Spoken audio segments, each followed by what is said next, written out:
Be ready? Start. Sir, I strongly oppose the statutory resolution moved by the Honorable Home Minister to approve the continuance in force of Article 356. This is an article which has an anti-federal and anti-democratic character. No other constitution in the world is having this painful clause except Pakistan.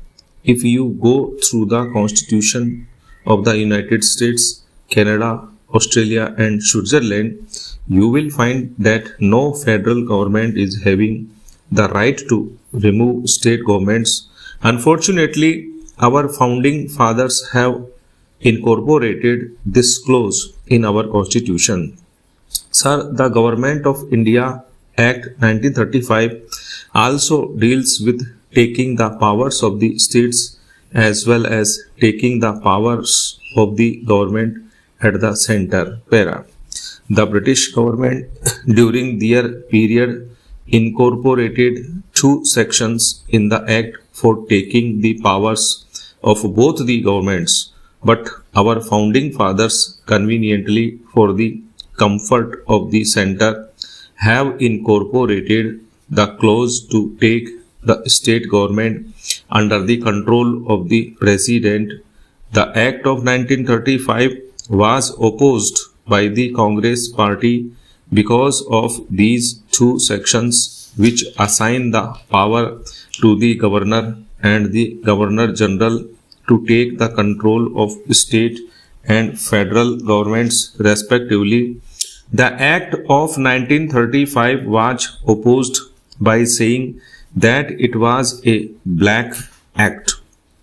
The principle of taking over the state government was opposed during the freedom struggle era. But unfortunately, it is now abundantly followed by our government. That is why I am to say that I am basically opposed to that article and I register my protest against the article itself. Sir, we know well that in the past this has been utilized not in the interest of the nation, not for protecting democracy, not for protecting the federal principle, but rather to protect the interests of the party at the center, either Congress or Janata. This article has been utilized only for the benefit of the party, not for national interest. Now the question arises whether this article has been properly utilized in the case of Kashmir or not.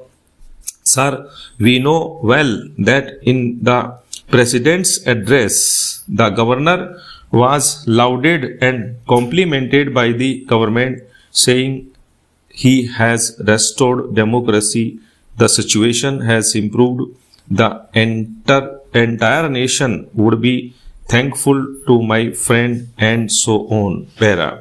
After some time, the Congress party is not in a position to tolerate the government of my friend.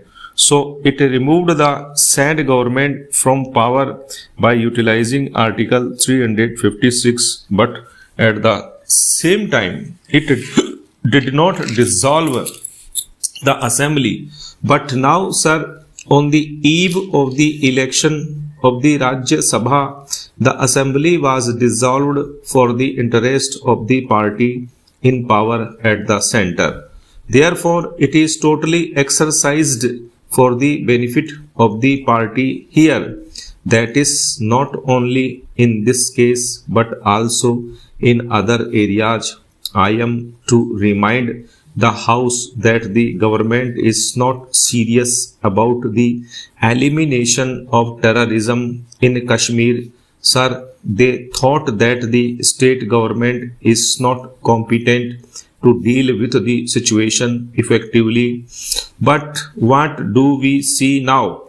President's rule has totally failed to arrest the situation. Rather, it has escalated during the period of President's rule.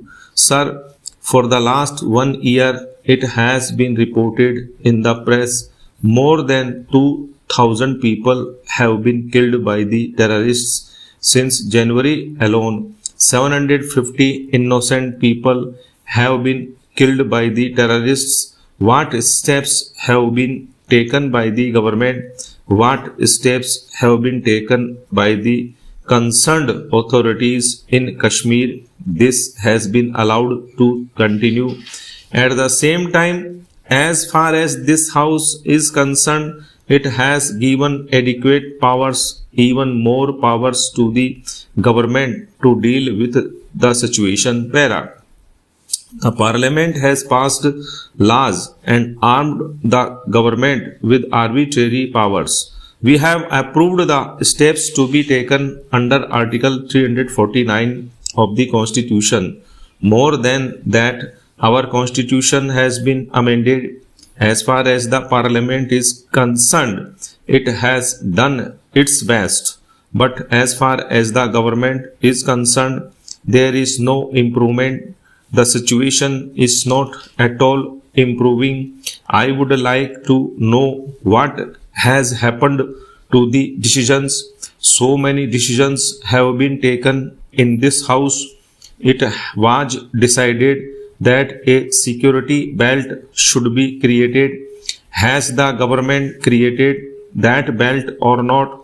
The nexus between Pakistan and the terrorists should be broken. Now, what steps have been taken by the government so far to break this nexus between the terrorists and Pakistan?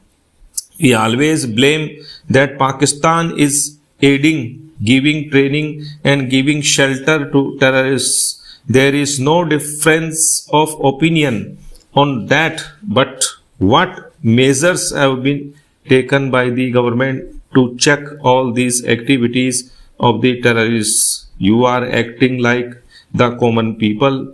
You are also saying the same thing what the common people say. Stop.